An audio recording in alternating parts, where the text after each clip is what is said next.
They say love is supposed to protect, not destroy. But what happens when the person you love the most becomes the reason your story ends? In a world full of promises, some are broken with whispers and others with gunfire. Tonight's story isn't about strangers, it's about people who once shared laughter, dinners, and dreams, and how, in the blink of an eye, that love turned into horror.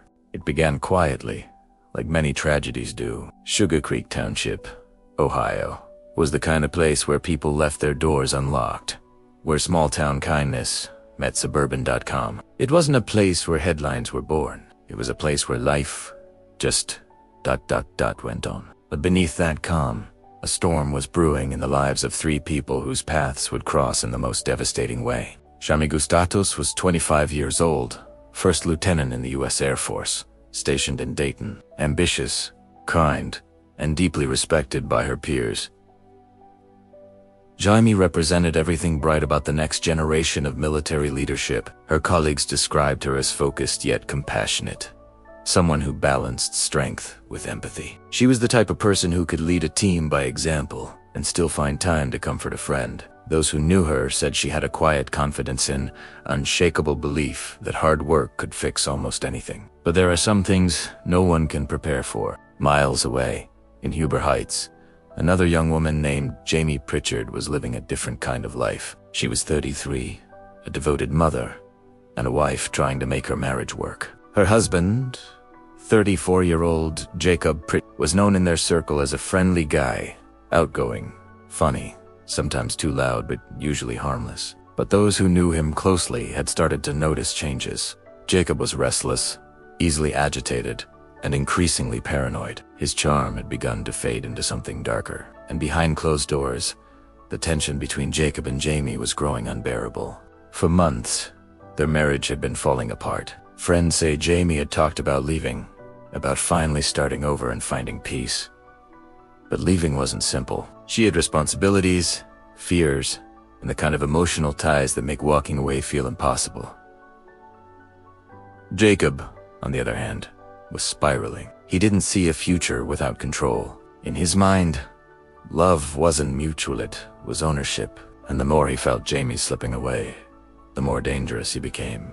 Jacob's obsession extended beyond his marriage. Through work, he had crossed paths with Jaime Gustitus. She was polite, professional, and kind, everything Jacob seemed to admire. But admiration soon turned into fixation. He began messaging her, asking personal questions, trying to insert himself into her world. Jaymee, always courteous, kept her distance. There was no relationship between them, only a distorted fantasy that Jacob built inside his own mind. To him, Jaymee represented everything he couldn't. Controlled success, independence, and strength. And in his unraveling psyche, that mix of admiration and resentment became lethal. In the weeks before October 25th, 2024, Jacob's behavior grew more erratic. Neighbors noticed him pacing outside late at night, staring at nothing. His co-workers said he would go quiet during meetings, his mind clearly elsewhere. One described him as a ticking clock. You could feel the tension just waiting to snap.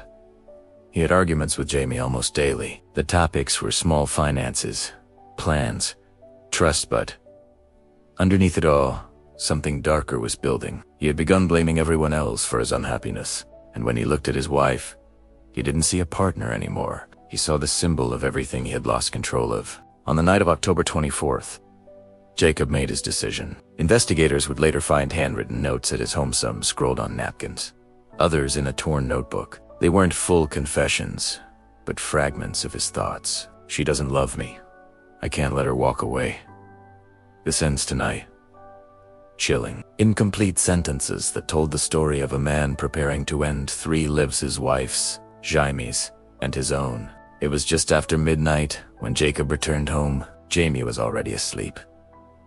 The house was quiet, the kind of silence that only comes when the world outside has gone to rest. No one knows exactly what words were exchanged before the first shot was fired.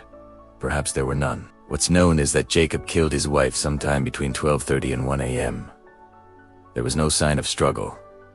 One shot ended her life. Then, with an eerie sense of calm, he placed her body in the trunk of their car. At 1:45 a.m., traffic cameras captured the car, leaving Huber Heights, heading toward Sugarcreek Township. The drive took roughly 40 minutes. During that time, Jacob was silent. There were no calls, no messages, just the sound of the engine and his own heavy breathing. Somewhere along that drive, he must have convinced himself that what he was doing made sense, but nothing about it ever would.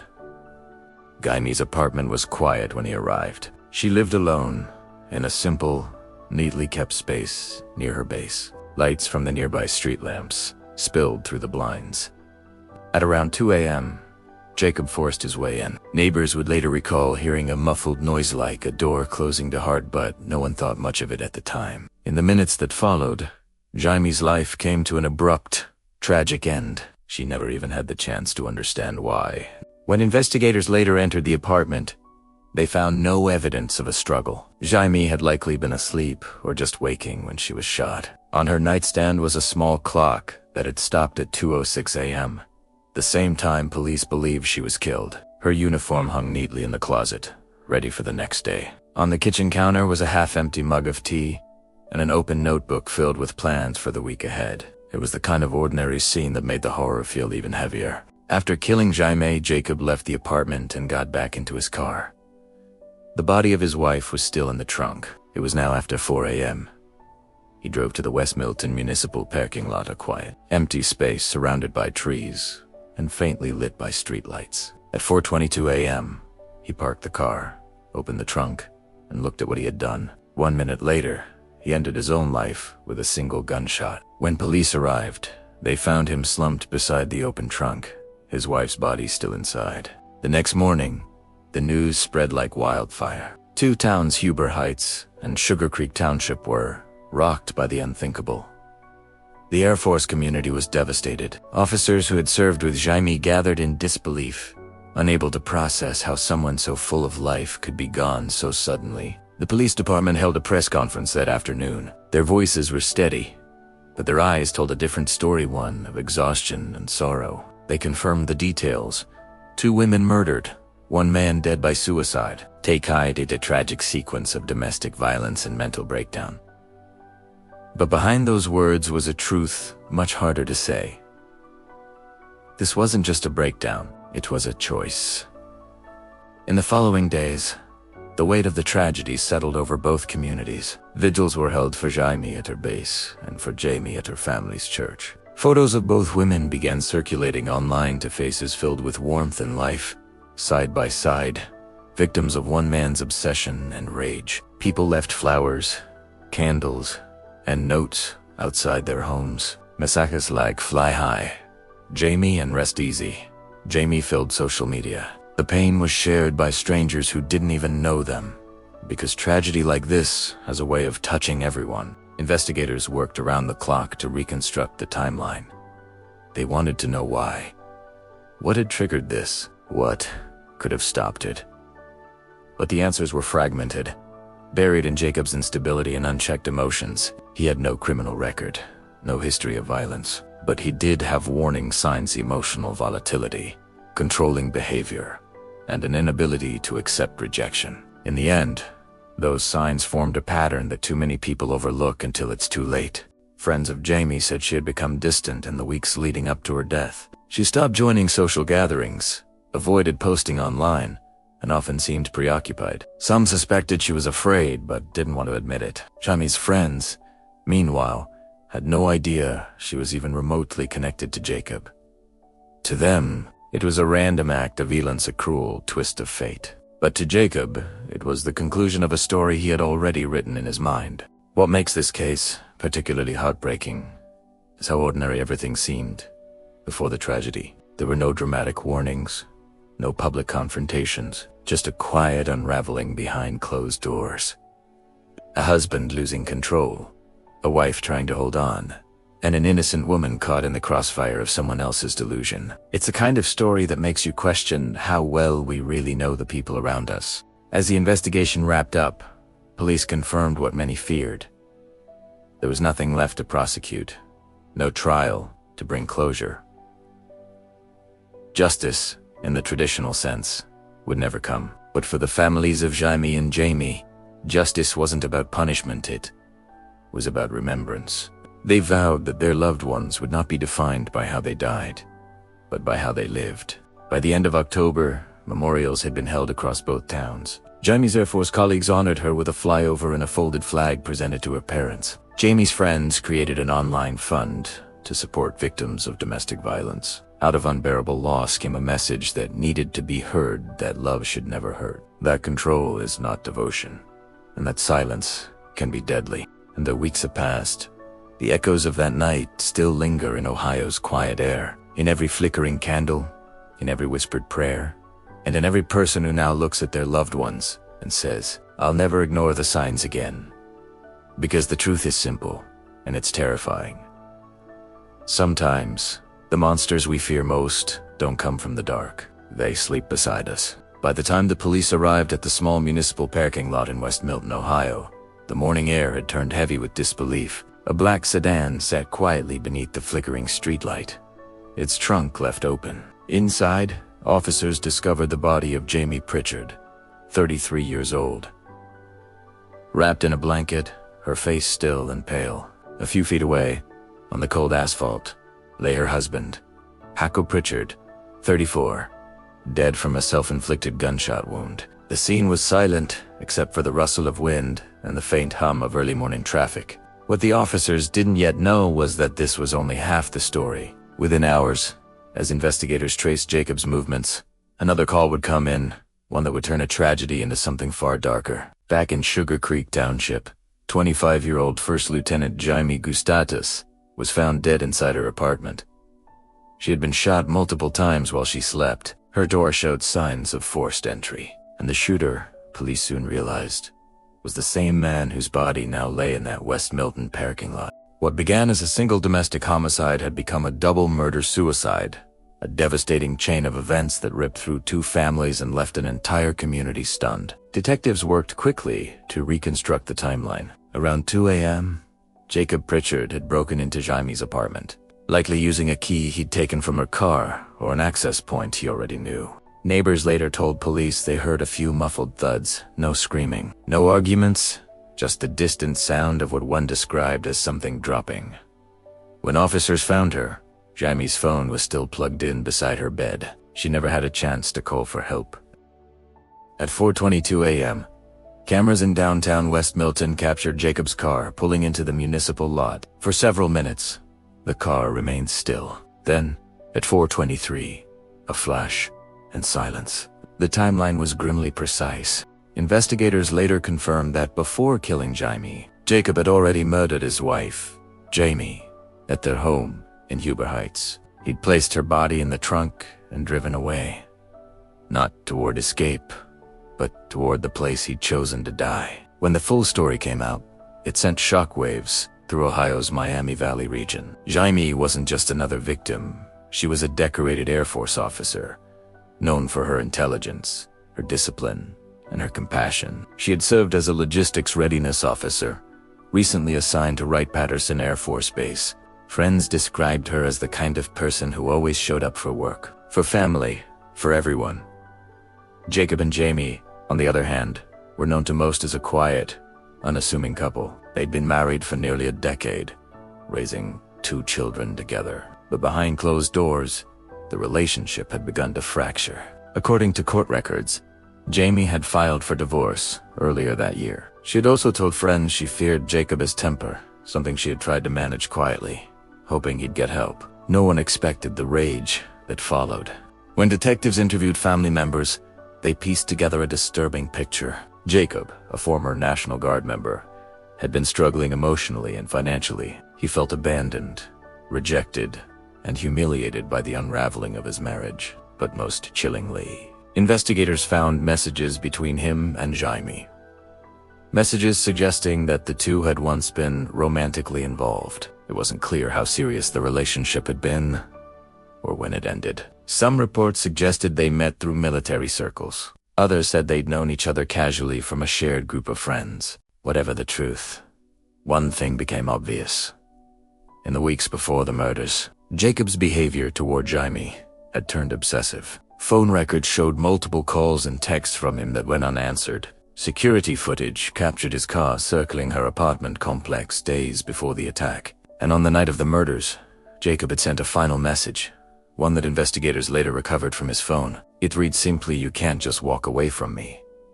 Those words would become the chilling echo that defined the case. By Sunday morning, the West Milton Police Department, the Montgomery County Sheriff's Office, and the Air Force Office of Special Investigations had launched a joint investigation. The small town was suddenly flooded with reporters, cameras, and grief-stricken residents who couldn't comprehend how 3 lives and 2 families had been destroyed overnight. At Wright-Patterson Air Force Base, a memorial service for Jaymee was held within days. Her commanding officers spoke about her dedication, her leadership, and her kindness.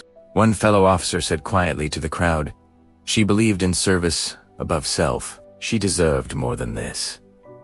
In Sugarcreek Township, a candlelight vigil lit the streets for her dozens of airmen, neighbors, and friends standing in the cold, holding flowers and photographs. The stillness of that night mirrored the weight of the loss. Meanwhile, back in Huber Heights, Jaymee's family mourned a different kind of tragedy. They remembered her as a mother who loved her children fiercely, who worked long hours to support them, and who had finally found the courage to start over. For them, the horror wasn't just in what happened, but in the fact that it was done by the man she once trusted most. Reporters swarmed the story, framing it as a tale of love turned lethal. But for those who knew the victims, it was simply senseless. There were no villains or heroes, just broken people, caught in the worst moments of their lives. As investigators dug deeper, they found more evidence that Jacob had meticulously planned his final acts. Surveillance video from the day before showed him withdrawing cash, filling his car with gas, and purchasing ammunition. He had even written a note, one that police later found inside the vehicle. It was brief, handwritten, and filled with bitterness. It mentioned betrayal, loneliness, and regret, but offered no apology. To many, it seemed like Jacob had made peace with his decision long before he carried it out. He wasn't acting in sudden rage. He was acting with purpose, a cold, deliberate one. The tragedy raised questions far beyond the immediate horror. How could a trained veteran, a husband, and a father descend into such darkness without anyone noticing? Could this have been prevented? Experts weighed in on the growing crisis of veteran mental health, pointing out that emotional trauma, untreated depression, and access to firearms form a volatile combination. Local advocates called for better intervention programs, more counseling, more outreach, more listening before it's too late. But even as the discussions continued, the families were left with something far more personal: silence. Jaime's parents, speaking to reporters for the first time, described her as our light. Her father said she wanted to make a difference. She gave her life to her country, and she should have been safe in her own home. Jaime's sister echoed that pain, saying she was trying to protect her kids, trying to move on. So who didn't get the chance? The community struggled to make sense of it all. Schools organized assemblies about domestic violence awareness. Churches held vigils. Counselors met with Air Force personnel and local residents to help them process what had happened. Yet, even months later, the shock hadn't worn off. When investigators finally released their full report, the details were heartbreaking in their simplicity. There was no mystery to solve, no missing piece.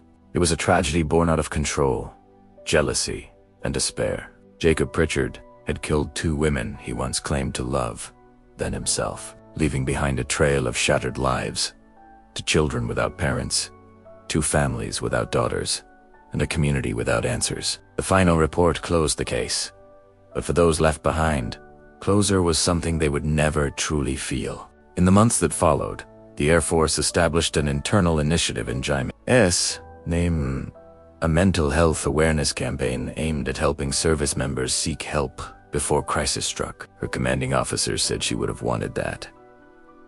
She always wanted to help others find their strength. At Jaime's memorial, her children stood beside her photo, surrounded by hundreds of candles. Family friends read letters they had written to her, letters that spoke of love, resilience, and the promise to carry on. The story faded from national headlines, replaced by the next tragedy, as they always are. But in Ohio, in Sugarcreek Township, In Huber Heights, in West Milton, the memory of that October night lingered. People still talk about it when they pass the municipal lot or the quiet apartment complex where it all began. They still wonder how a man could cross that invisible line from heartbreak to horror. And for those who were close to Jaime and Jaymee, the hardest part isn't the what or the how, it's the why. We those love, when twisted by pain, sometimes lead to destruction. Why do some people, unable to bear the loss of control, choose to take others down with them?